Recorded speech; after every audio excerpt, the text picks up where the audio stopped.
গণতান্ত্রিক সরকার ভারত মাতার সেবক সরকার তৈরি হয়েছে পশ্চিমবঙ্গে। হিন্দু ধর্মের বাণী, সনাতন ধর্মের বাণী সারা পৃথিবীকে আলোকিত করবে। আর কিছুদিন ফেরা থাকিম অপেক্ষা করে। সবে তো আবুধাবিতে হয়েছে। মায়াপুরের সাধুরা মাথা ন্যাড়া করে গৈরিক কাপড় পরে খোল করতাল বাজাচ্ছে, বললেন ভারত সেবাশ্রম সংঘের সন্ন্যাসী কার্তিক মহারাজ। এদিন সন্ধ্যায় চন্দননগরে বিধায়ক দীপাঞ্জন গুহর কার্যালয় উদ্বোধনের অনুষ্ঠানে আসেন কার্তিক মহারাজ। গোহত্যা, গোমাংস খাওয়া প্রসঙ্গে তিনি বলেন, সরকার কাউকে বারণ করেনি, প্রকাশ্যে গোহত্যা বারণ করেছে। খান না যারা ভালো লাগে না, কাউকে নিষেধ করা হয়নি। গীতাতেও তো বলা আছে 7টি খাদ্যের কথা।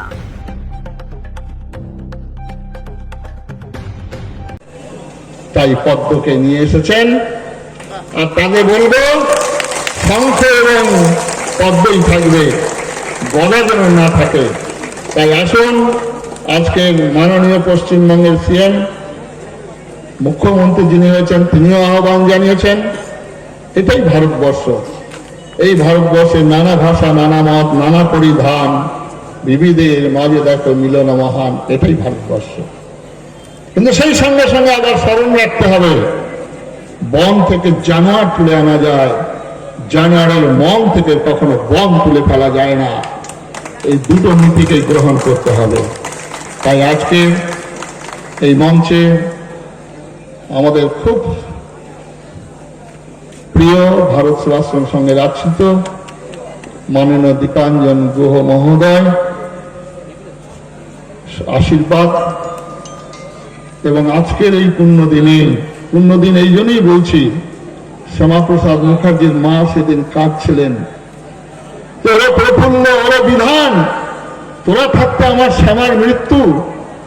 আজকে সেই শ্যামাপ্রসাদের আত্মা, তিনি এক বিধান,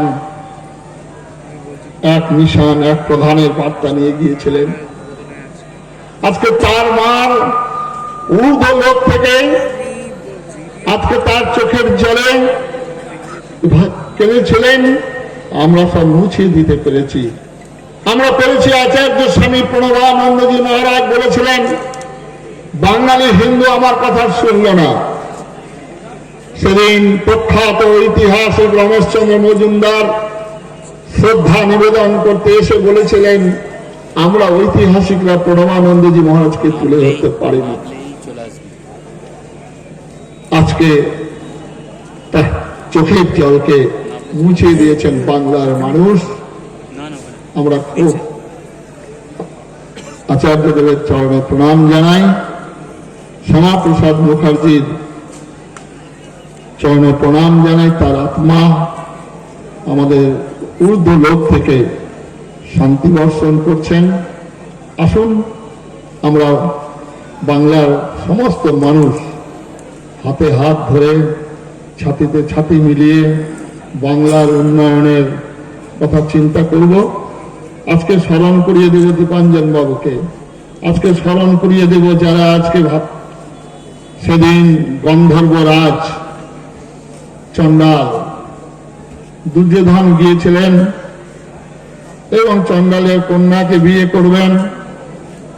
সেই সময় গন্ধর্বরাজ তার পুত্র দড়ি দিয়ে বেঁধেছিলেন দুর্যোধনকে। সংবাদ গেল পাণ্ডবদের কাছে।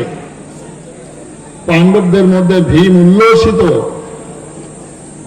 আনন্দিত ভীম অর্জুন। কিন্তু সেই সময় যুধিষ্ঠির বললেন, আজকে কৌরবদের অপমান নয়, আজকে শুধু কৌরবরা 100 ভাই নয়, আজকে যাও তোমরা, আজকে প্রমাণ করে দাও কৌরবরা 105 ভাই। তারা আজকের বাংলায় দাঁড়িয়ে, আসুন কংগ্রেস, আসুন বিজেপি, আসুন আরএসপি, সিপিএম, আসুন টিএমসি, সবাই মিলে আসুন। সর্বপ্রথম আমার বাংলা, সর্বপ্রথম, তারপরে ভারত। হাতে হাত মিলিয়ে, ছাতিতে ছাপ মিলিয়ে আমরা এখন 105 ভাই কৌরব আর পাণ্ডব মিলিত হয়ে সেদিন দুর্যোধনকে উদ্ধার করেছিলেন। আজকে এই বাংলার মাকে উদ্ধারের জন্য আমরা সবাই একত্রিত হয়েছি। সবাই সুন্দর থাকুন। কর্মকে বাদ দিয়ে নয়, ভেঙে দাও, গুড়িয়ে দাও, মানছি না, মানব না। এটা ভারতবর্ষের স্লোগান নয়। তাই আজকে এক গুচ্ছ কর্মের পরিকল্পনা ঘোষণা করেছেন আমাদের মাননীয় বিধায়ক দীপাঞ্জন গুহ মহোদয়কে। বিধায়কের যে কর্তব্য, বিধায়কের যে নীতি তিনি বলেছেন, আমি তাকে ধন্যবাদ জানাই।